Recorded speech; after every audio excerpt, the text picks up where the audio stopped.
Hello guys, आप सभी का वेलकम है क्विक स्टडी जियो चैनल पर।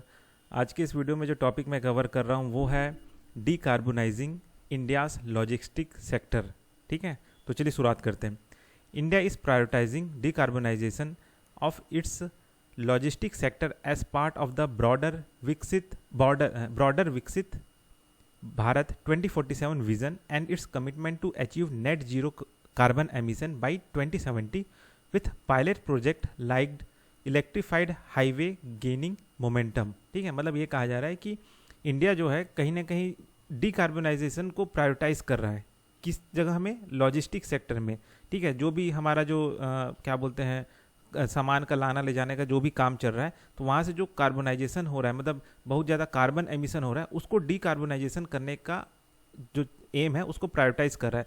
ठीक है, और उसको विकसित भारत 2047 का जो विज़न है उसमें उसका ये पार्ट है। ठीक है, और ये कमिटमेंट है जो कि नेट जीरो कार्बन एमिशन जो हमको अचीव करना है 2070 तक, उसका ये पार्ट है। ठीक है, तो इसके लिए कई सारे पायलट प्रोजेक्ट जैसे कि इलेक्ट्रीफाइड हाईवे ये सब बनाने का जो काम है, ये शुरुआत है, वो किया जा रहा है। ठीक है, डीकार्बोनाइजेशन का मतलब क्या होता है?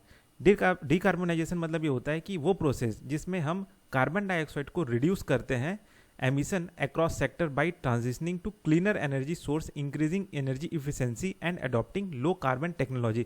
डिकार्बोनाइजेशन मतलब ये है कि जहाँ से भी कार्बन डाइऑक्साइड निकल रहा है उसको कम कर दो, समझे? तो वही हो जाता है आपका डिकार्बोनाइजेशन। ठीक है, it work by shifting from fossil fuel to renewables. ठीक है, there by cutting carbon intensity across value chain.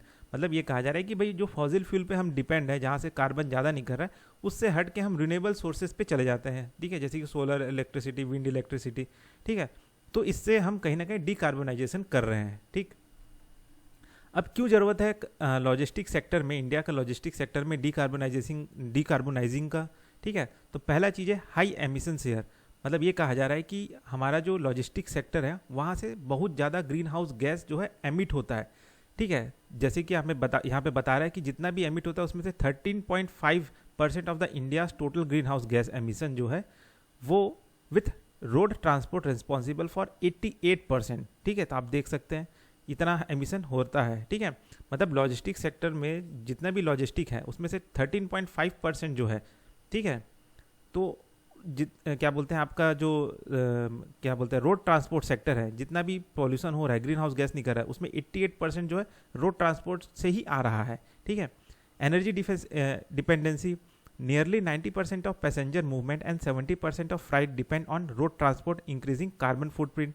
मतलब भाई जो ज़्यादातर लोग जो आने जाने का जो काम करते हैं ना, वो ज़्यादातर ये रोड के जरिए करते हैं, और वहाँ से बहुत ज़्यादा आपका कार्बन फुटप्रिंट निकल रहा है, कार्बन ग्रीन हाउस गैस निकल रहा है। ठीक है, तो इसलिए भी हमको डीकार्बोनाइजिंग को क्या बोलते हैं इंडियन लॉजिस्टिक सेक्टर में करने की ज़रूरत है।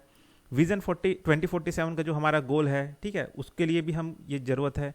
Sustainable goal, competitiveness, green logistic will boost India global trade attractiveness and meet international climate obligation. ठीक है, मतलब भारत सरकार ने जो भी क्या बोलते हैं इंटरनेशनल जो भी क्लाइमेट ऑब्लिगेशन लिया है, तो उसको भी ये जो आपका डीकार्बोनाइजिंग लॉजिस्टिक सेक्टर जो है उसमें अगर हम डीकार्बोनाइजिंग करेंगे तो ये जो हमारा जो भी गोल है उसको हम अचीव कर सकेंगे। इंटरनेशनल क्लाइमेट ऑब्लिगेशन जो हमने रखा है कि हम ये अचीव करेंगे या हम इतना ग्रीन हाउस गैस कम करेंगे, तो वो सारा गोल भी हमारा अचीव होगा इस डीकार्बोनाइजिंग से। ठीक है, अब इसको ये जो डीकार्बोनाइजेशन हो रहा है इसको लेके क्या क्या चैलेंजेस आ रहे हैं?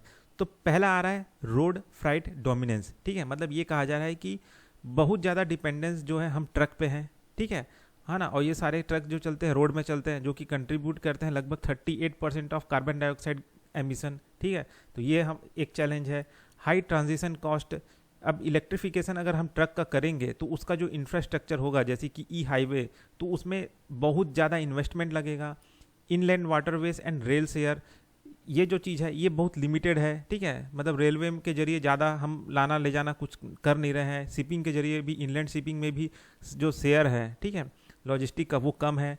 Ware house energy use, conventional warehousing is energy intensive with low penetration of renewable energy system. ठीक है, जो गोदाम वदाम है वहाँ पे ये जो रिन्यूएबल एनर्जी सिस्टम का जो यूज़ है वो कम किया जा रहा है।